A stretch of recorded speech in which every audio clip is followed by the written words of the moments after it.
بسم اللہ الرحمن الرحیم۔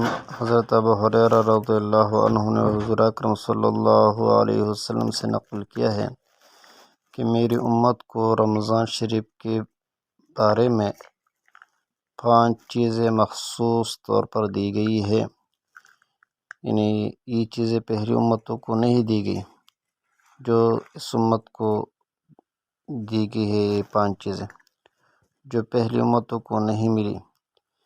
نمبر 1 یہ کہ ان کے منہ کی بدبو اللہ کے نزدیک مشک سے زیادہ پسندیدہ ہے۔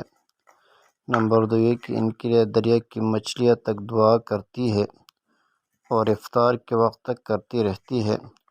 نمبر 3 جنت ہر روز ان کے لیے آراستہ کی جاتی ہے۔ پھر حق تعالی شانہ فرماتے ہیں کہ قریب ہے کہ میرے نیک بندے دنیا کی مشقتیں اپنے اوپر سے پھینک کر تیری طرف آئیں گے۔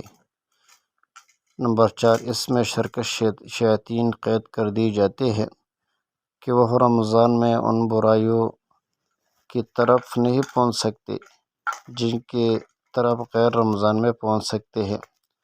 نمبر 5 رمضان کی آخری رات میں روزہ داروں کی مغفرت کی جاتی ہے۔ صحابہ کرام رضی اللہ تعالیٰ عنہ نے عرض کیا کہ یہ شب مغفرت شب قدر ہے۔